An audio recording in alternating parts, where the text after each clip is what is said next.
Ces tensions sur le Brexit sont à l'origine des divisions qu'on trouve actuellement et qui pèsent autant sur le Parti conservateur que sur le Parti travailliste.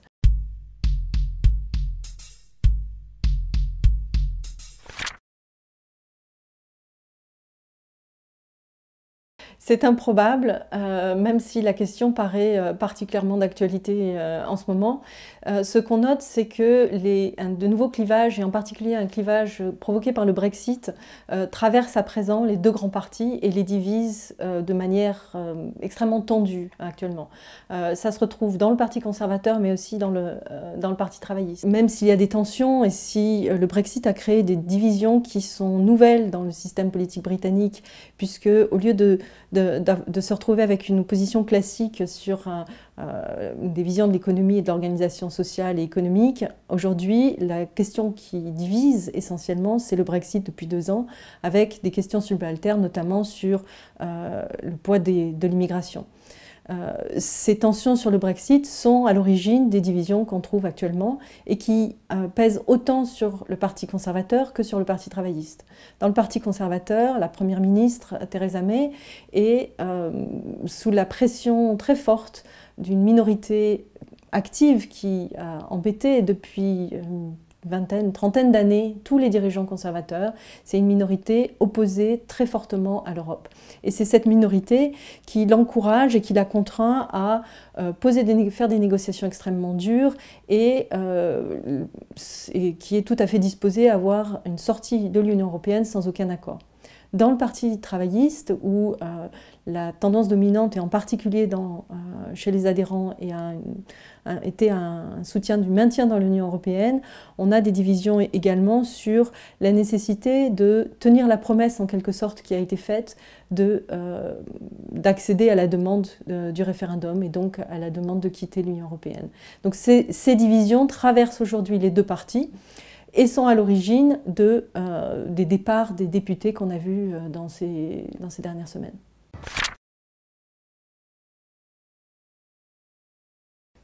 La question est impossible. En fait, depuis des semaines, même des mois, chaque moment décisif a été repoussé par la Première ministre et sa stratégie est d'acculer en quelque sorte le Parlement à un moment de choix où le choix sera entre l'accord qu'elle a négocié et quelque chose qui est inacceptable. La difficulté pour elle est que l'inacceptable est différent selon les camps avec lesquels elle essaie de discuter. Pour une partie de son parti, pour ceux qui sont les partisans du Brexit, l'inacceptable, c'est le deal, mais c'est aussi rester dans l'Union européenne et c'est une extension du délai et donc une extension au-delà du 29 mars. Mais elle a une majorité qui est très faible et elle a besoin de l'ensemble des voix de son parti et du soutien de quelques autres, soit un petit parti nord-irlandais, soit des voix venant de l'opposition. Donc ça, c'est la première pression. La deuxième pression, c'est que le Parti travailliste, de son côté, refuse l'absence d'accord pour sortir, mais sa position n'est pas encore très claire puisqu'il refuse à la fois l'accord qu'elle a négocié et souhaiterait avoir un autre système, une renégociation, voire un maintien dans l'union douanière. Donc l'absence de majorité pour Theresa May crée cette situation extrêmement compliquée dans laquelle elle essaie d'acculer en quelque sorte les personnes qu'elle essaie de faire voter en faveur de son accord.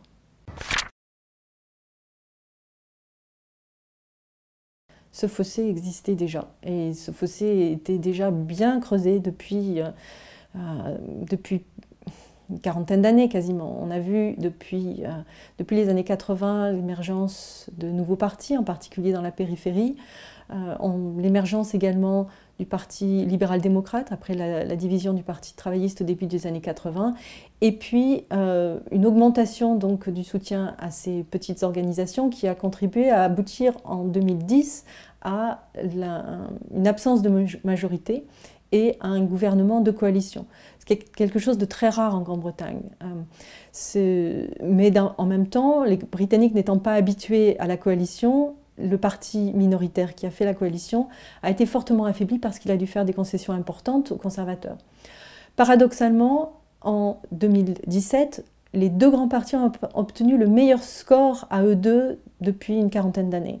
Donc on pourrait penser que ces deux partis sont extrêmement solides, mais en même temps, ils sont divisés très profondément par la question du Brexit. La décision d'organiser un référendum en 2016 a créé une sorte d'anomalie dans le système politique britannique, puisque en général, c'est la souveraineté du Parlement qui prime. Là, un référendum, bien qu'il n'ait été que consultatif, a en quelque sorte ouvert la voie à une nouvelle forme de légitimité, et avec cette décision surprenante pour les observateurs et en particulier pour le gouvernement conservateur de Cameron, d'une défaite, d'une décision de quitter l'Union européenne.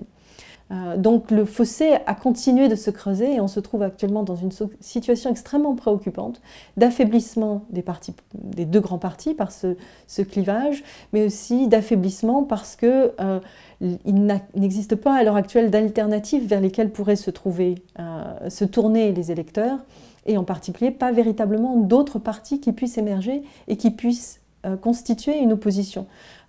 L'opposition travailliste n'a pas véritablement joué son rôle depuis 2 ans, et ça contribue à accentuer cette crise et ce désarroi des électeurs.